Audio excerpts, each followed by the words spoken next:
De quoi sont faites les roches? Alors nous allons partir d'abord d'un exemple local. Dans la région, il y a beaucoup de granit, donc comme sur cet affleurement qui correspond à une ancienne carrière. Alors, si on regarde la roche de plus près, on va pouvoir y identifier des cristaux, différents cristaux de tailles, de couleurs différentes. Alors ici, on va pouvoir distinguer des gros cristaux blancs qui correspondent à des minéraux de feldspath, des cristaux un petit peu translucides qui correspondent à du quartz et des minéraux de couleur noire qui correspondent à de la biotite. Donc cette roche, elle est faite de minéraux. Il y en a 3 espèces. Le quartz, qu'on peut voir ici sur la photo avec que des cristaux de quartz. Les feldspaths, donc qui, on l'a vu, ont un aspect un peu blanc.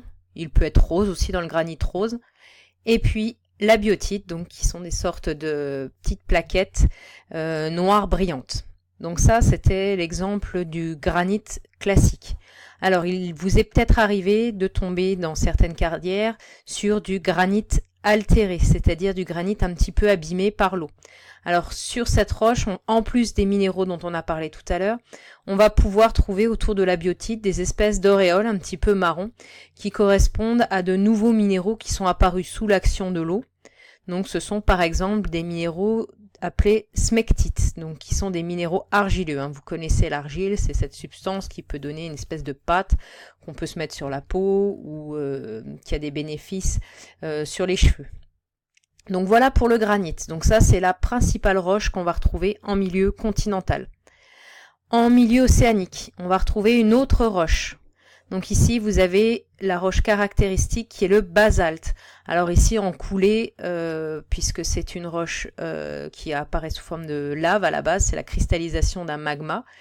Ça se fait au fond des océans, mais là, par exemple, sur cette photo, on peut l'observer en surface en Islande, où ces conditions de formation du basalte sont réunies.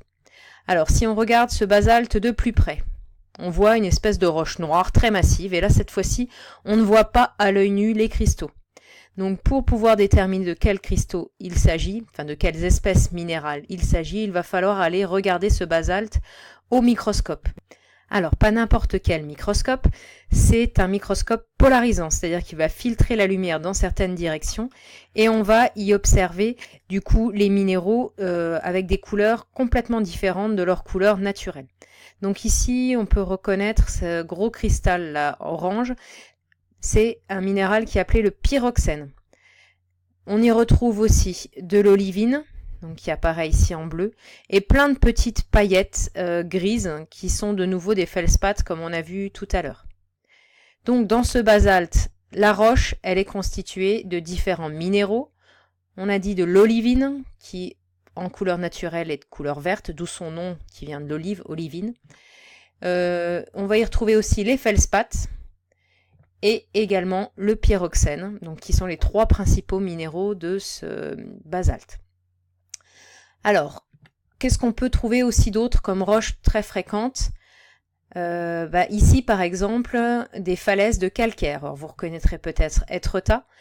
Donc, calcaire qui va se former, comme vous pouvez le voir, en milieu marin. Alors, si on regarde ce calcaire de plus près, on va retrouver une roche blanche, très homogène, et là, pareil, on ne peut pas distinguer franchement de minéraux.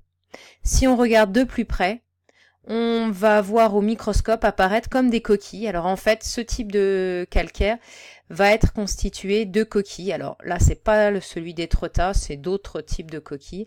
Mais souvent, ces calcaires sont formés par une agglomération de coquilles d'êtres vivants marins qui sont morts entre-temps.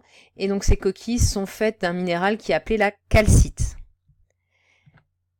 Alors, on peut trouver aussi du calcaire sous une autre forme, par précipitation à partir d'éléments qui sont dans l'eau. Donc là, c'est ce qu'on va retrouver par exemple au niveau des fontaines pétrifiantes.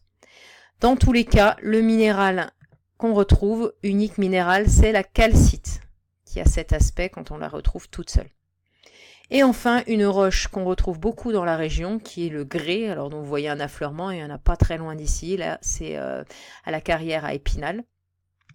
Donc ce grès, si on le regarde de plus près, l'échantillon, la roche ressemble à ça. Là pareil, on a du mal à évaluer le type de minéraux qu'il y a dedans. Et si on le regarde au microscope, on reconnaît des cristaux qui apparaissent gris avec ce microscope polarisant qui sont des cristaux de quartz. Donc vous voilà maintenant expert en roches et les minéraux qui contiennent.